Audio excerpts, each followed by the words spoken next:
Muy buenas noches, somos alumnos de la Universidad Bolivariana del Ecuador. Tengo el agrado de presentarles nuestro proyecto final de la asignatura Análisis y Resolución de Problemas con el tema Grupos de Delincuencia Organizada GDO. A continuación, los integrantes de mi grupo: William Carabalí, Liz Cruz, Madeleine López. Quien les habla, Lorena León. Bienvenidos.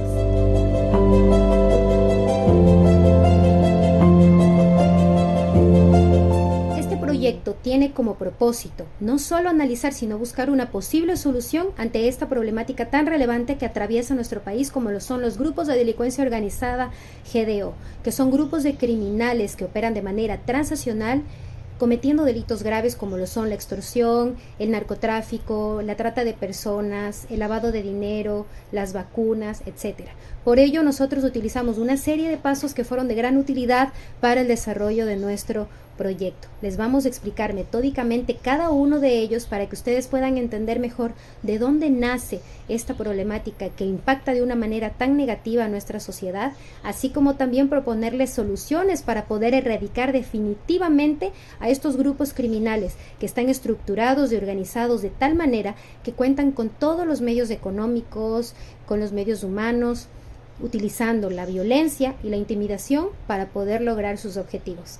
Además, quiero hacer énfasis de por qué nuestro grupo eligió este tema, que hoy por hoy da la vuelta al mundo en todos los medios de comunicación. Lamentablemente, nuestro país está involucrado, catalogado como uno de los más violentos y peligrosos. Esto causa una degradación de las instituciones públicas increíblemente. La intimidación y la inseguridad de los ciudadanos, además la falta de confianza en el Estado. Por ello, nosotros vamos a aplicar la metodología del Design Thinking para poder solucionar esta problemática. Como primer paso tenemos investigar, enfatizar, definir o redefinir el problema, idear, prototipar y validar. A continuación, vamos con la primera fase. Nuestro país vive momentos de alboroto, de desorden, de pánico, de incertidumbre, de miedo, de intimidación. Una sociedad con problemas, con desconfianza en el sistema legal, con problemas estructurales y sin poder emplear cambios que puedan erradicar definitivamente este fenómeno que no nos deja vivir en paz y que no nos da la esperanza de poder vivir tranquilos. Por ello, empleamos las fases de la metodología del Design Thinking. Vamos a explicarles cada una y qué fue lo que hicimos dentro de ellas. Fase: investigar.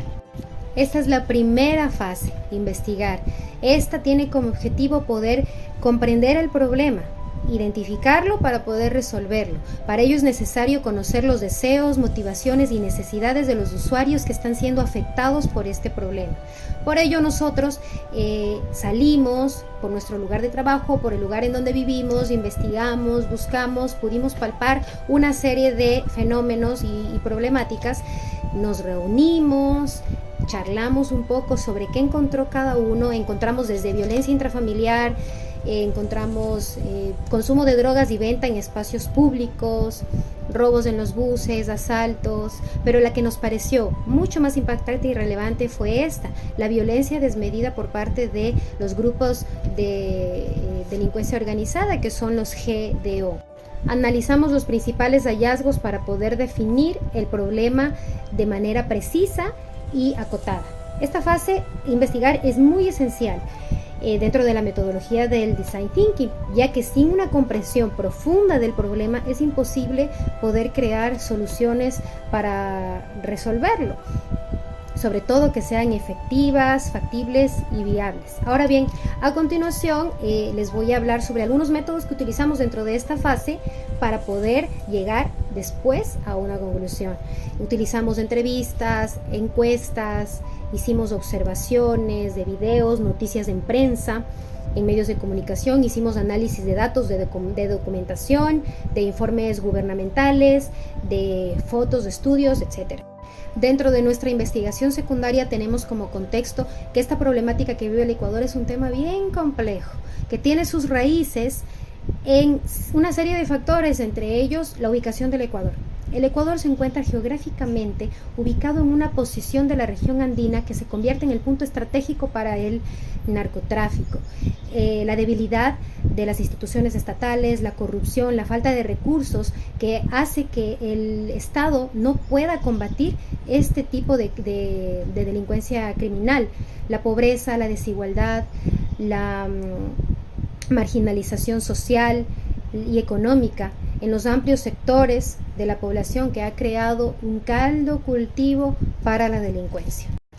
En los últimos años, el problema que causa las GDO se ha agudizado, reflejando un aumento significativo en la violencia criminal en el país.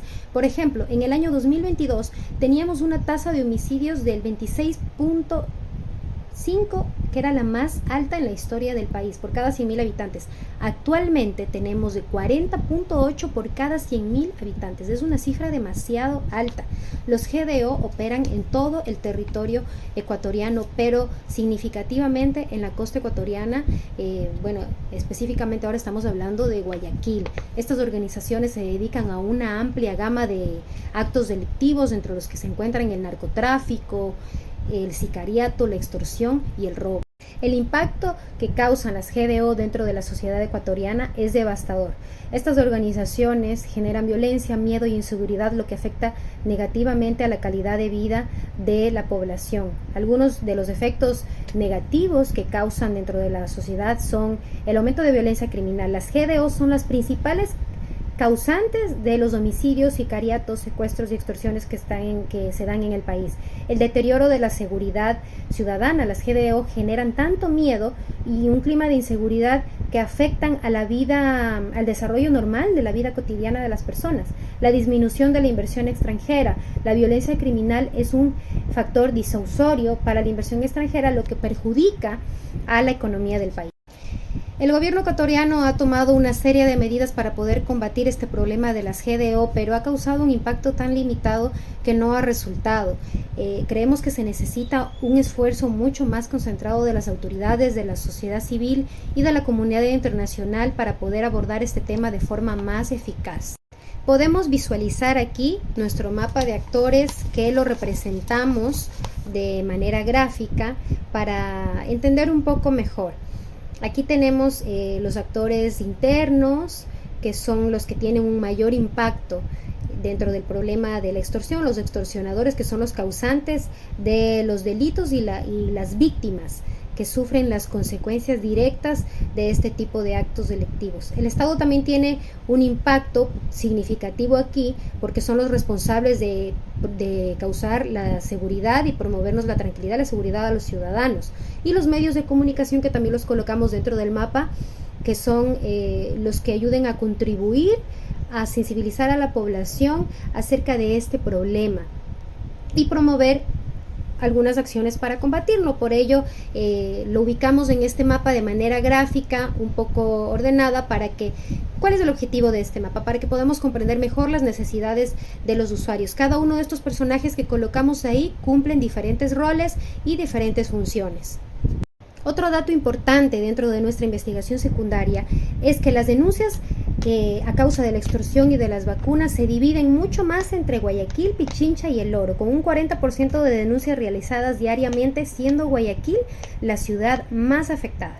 Los montos exigidos por estas personas son entre $600 y $10,000, más o menos entre esos oscila. Los tipos de víctimas, por ejemplo, los negocios pequeños y medianos tenemos en un 60%, los transportistas en un 20% y las personas particulares también un 20%.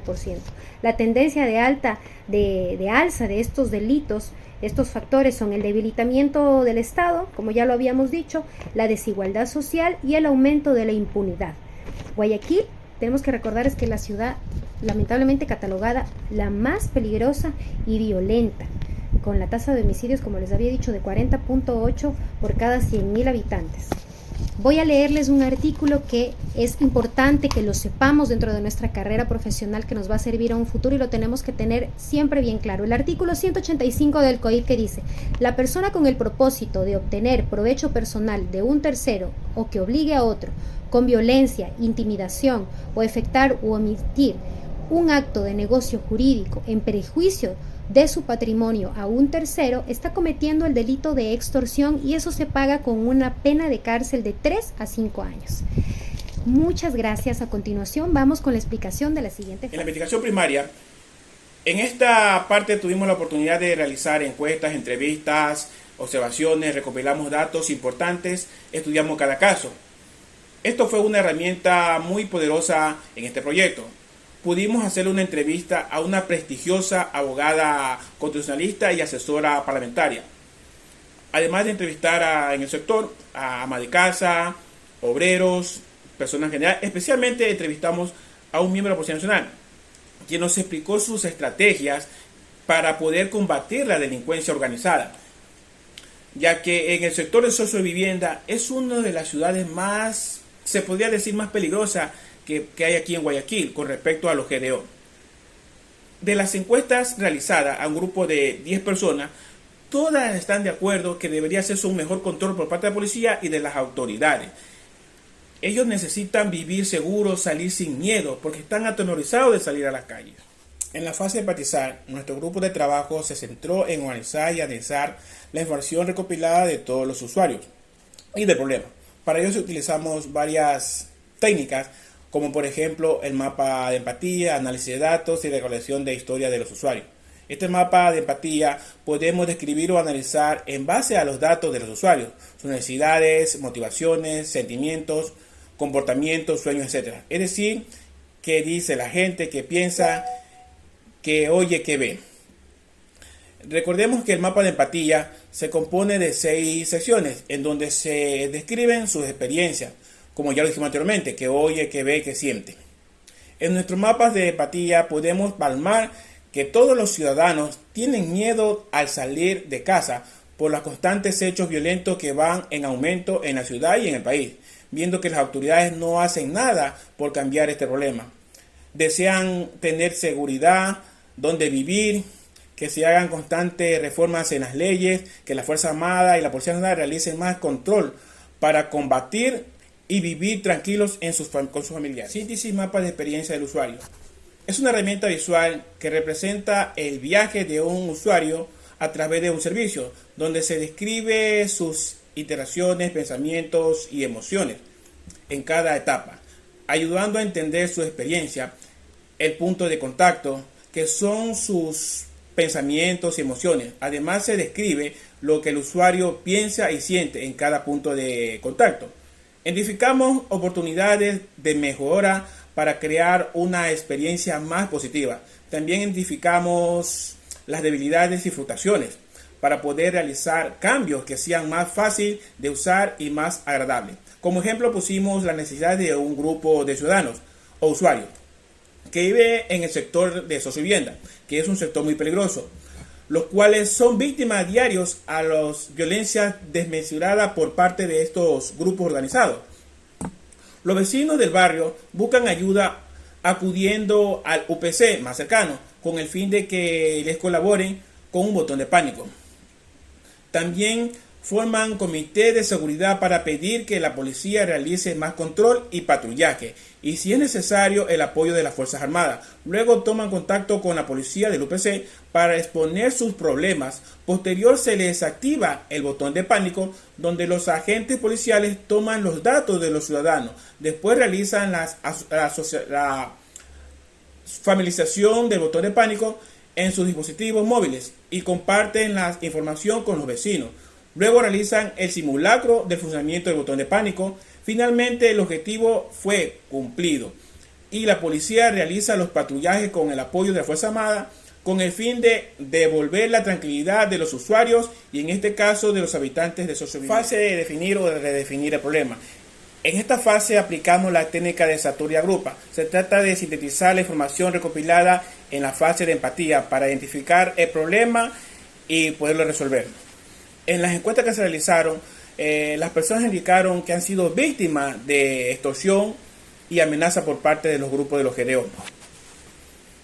En cambio, en las entrevistas, las personas piden que la policía y la fiscalía trabajen en conjunto para poder meter preso a estos grupos criminales llamados GDO. Y si están involucrados miembros de la policía, que también vayan a la cárcel. Al hablar del ensayo 1, vamos a hablar sobre las bandas de crimen organizado que en el Ecuador operan, llamados los GDO, que tenemos los más conocidos son los choneros, los águilas, los tiguerones, los lagartos, los lobos. Los choneros son los más antiguos, los águilas son aliados de los choneros, los tiguerones surgieron de Esmeraldas, los lagartos surgieron de Manta. Y los lobos es la segunda banda más criminal más grande del Ecuador. En el ensayo 2 hablamos de desintegración del sistema de inteligencia, la ausencia de una ley que proteja la inteligencia, que el gobierno busque ayuda internacional para poder combatir a estos grupos organizados en el país. Al hablar del POC, el crimen organizado ha evolucionado tanto en género del Ecuador, que inclusive los narcos o las bandas de México operan aquí en el Ecuador aprovechándose de las bandas que existen aquí en el país. Los ciudadanos lo que piden es vivir en tranquilo, que hay una depuración del gobierno y de los elementos policiales, que busquen estrategias, que mejoren las leyes para tratar de erradicar totalmente los GDO. Llegamos a la fase de ideación. En esta fase nuestro objetivo fue generar el mayor número de ideas posibles para resolver nuestro problema identificado. Como equipo fuimos diversos y abiertos a nuevas ideas. Nos juzgamos, fuimos creativos, analizamos y evaluamos las opciones a partir de la lluvia de ideas. Y desde el centro de nuestra problemática, grupos de delincuencia organizada. Y con la pregunta base, ¿cómo podríamos? Surgieron muchas ideas, desde reducir la desigualdad social, mejorar modelos de gestión en los UPC, proteger la identidad de los jueces, un programa de desmovilización y reinserción social, eliminar privilegios a los PPL, fortalecer la cooperación internacional, hasta una drástica de aplicar cadena perpetua a políticos, policías y miembros de las Fuerzas Armadas que ayuden a estos grupos. Avanzamos a nuestro siguiente punto, la matriz impacto-dificultad, donde teniendo clara cada idea y su impacto, la distribuimos dentro de nuestra matriz, colocando la de menor impacto, mayor dificultad, menor impacto, menor dificultad, mayor impacto y mayor dificultad, mayor impacto y menor dificultad. Con el claro concepto que por más buena que esta idea sea, corremos el riesgo de ser rechazada por derechos humanos o alguna bancada política que no esté de acuerdo. Nos regimos bajo las indicaciones dadas que la idea a seleccionar fuese la de mayor impacto y menor dificultad. Bajo discrepancias y diferencias entre una idea u otra, diferentes puntos de vista, asumimos llevar a cabo este proyecto, dándole vida a un programa de desmovilización y reinserción social. Pero, ¿de qué se trata? Sería un programa gubernamental diseñado para ayudar a los miembros de los GDO a abandonar la violencia y reintegrarse a la sociedad. Dicho programa ofrecería una variedad de servicios con el objetivo de disminuir la violencia y la delincuencia en el Ecuador. Este programa fue pensado desde el punto de vista para debilitar la base a estos grupos y así contribuir a la paz y a la seguridad del Ecuador. Llegamos a la fase prototipar. Antes de embarcar a nuestro presidente en la realización de nuestro programa, diseñamos un prototipo de cómo sería este, el cual lo presentamos a través de un storyboard donde señalamos cada fase de nuestro programa. La primera sería la identificación y acercamiento. En este punto ubicamos a los miembros del GOI que estén dispuestos a pertenecer a nuestro programa. En la segunda fase, la desmovilización. Este le brinda a los miembros del GDO el apoyo necesario para abandonar la vida delictiva, asistencia psicológica, asistencia social, capacitación en habilidades laborales y empresariales, el apoyo para la búsqueda de un empleo. Y también tenemos otro punto importante. ¿Cómo ayuda a las víctimas a obtener justicia? Los ex convictos que pertenezcan a nuestro programa unirán fuerzas con la Policía Nacional y los militares para poder desarticular bandas en cada sector de los que ellos pertenecían y así tener un país de paz y seguridad que tanto anhela nuestro presidente. Fase a validar. Ahora vamos a validar con los ciudadanos, usuarios y saber el prototipo que soluciona el problema. Validaremos la solución innovadora a través de varias repeticiones con algunos expertos, hasta obtener del prototipo final que satisfaga las condiciones de estabilidad, factibilidad técnica, viabilidad económica. Entrevistamos a 3 personas, a la licenciada Zambrana del área del trabajo social, por medio de guía de entrevista a través de Zoom. Al señor Chiquito, trabajo de inteligencia, captura y seguimiento, experto en seguridad con 25 años de experiencia en su profesión, por medio de guía de entrevista a través de Zoom. Y al miembro de un grupo de delincuencia organizada, se mantiene en su reserva, su identidad y organización para mantener su integridad, por medio de conversación de chat de WhatsApp. Como hipótesis, ¿qué se consideró para validar el prototipo? Fue así, el proceso de validación del prototipo de un programa de recepción de desmovilización de grupos de delincuentes organizada en el Ecuador se debió en los siguientes pasos. Como primer paso, tenemos a la selección de los actores. Los actores son las personas que se fueron entrevistando para obtener su retroalimentación sobre el prototipo. Como segundo paso, tenemos diseño del test de validación. El test de validación es una serie de preguntas que se hicieron a los actores para obtener su retroalimentación sobre el prototipo. Requisitos de usuario. Como el tercer paso, el prototipo completa con los requisitos de usuario, con las necesidades y expectativas de los miembros del grupo de delincuencia organizada, el cual se hizo una realización de la validación, análisis de retroalimentación, y como tercer paso también se implementó de los cambios recomendados en el prototipo. ¿Qué podemos? Consideramos que los pilares de innovación son la clave para la solución sea exitosa. Estos pilares son deseables, es decir, estamos seguros que nuestra idea podría resolver el problema real o ofrecer una nueva experiencia que los usuarios valoren porque es relevante, atractivo y fácil de implementar. Es viable. La viabilidad es el tercer pilar de innovación y cumple con los requisitos como generar un beneficio económico o sociales. Puede ser sostenible en el tiempo. Muchas gracias. En la matriz feedback, el feedback de los usuarios es esencial para el desarrollo de una solución innovadora, lo que permite realizar los cambios necesarios antes de implementar la solución definitiva. A continuación tenemos los comentarios de las personas como en live. Para la gente le fue muy beneficioso, es un buen programa, aportaron que había más oportunidades para los jóvenes, recursos económicos, programa más accesible. En crítica tenemos más cursos y capacitaciones, el cual también hubo colaboraciones de la ciudadanía. En dudas las personas no están convencidos si el programa es realista con la sociedad, como los recursos económicos. En mejoras, socializar con más personas, también el cual ayuda de las empresas privadas que se involucren al Estado. Muchas gracias. La solución planteada consideramos que resuelve el problema redefinido y promueve una serie de beneficios para los usuarios, sea este un ciudadano común o los personajes involucrados de dichas bandas delictivas. A pesar de estos desafíos, nuestra solución puede ser una herramienta importante para promover la paz y la estabilidad para entender mejor y desarrollamos las siguientes interrogantes. La idea tiene potencial, ¿sí? Ya que a nivel colectivo se aprende que la paz es posible, incluso después de años de conflicto, y esto requiere un compromiso de todos los actores involucrados.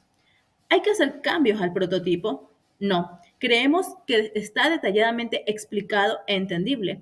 Sobre todo, que es algo innovador para los ciudadanos, ya que la mayoría de veces queremos mejorar a los que rigen o a las víctimas, más no a los involucrados o a los accionantes. Y nos estamos enfocando en la raíz del problema, que los llevó a tomar dichos caminos fallidos. ¿Hay que hacer algún cambio en la idea? Quizás también abarcar una mejoría en la organización y acción de las máximas autoridades que controlan la seguridad de nuestro país, con apoyo e imitación de las medidas que se toman con otros países ante situaciones similares. ¿Qué se aprendió sobre la solución y el problema? Creemos que con esta posible solución se puede abandonar la violencia y reconstruir una vida de paz. Claro que es un proceso de aprendizaje y adaptación, pero para quienes tengan la voluntad y estén dispuestos a hacerlo. Pero no hay mal que dure 100 años ni cuerpo que lo resista. Hay alguien que piensa en el presente y en el futuro. Federico. Llegamos a la parte final de nuestro video, esperando haber dejado en claro cada punto. y que todo este esfuerzo conlleve a un Ecuador de paz y seguridad. Gracias por su atención.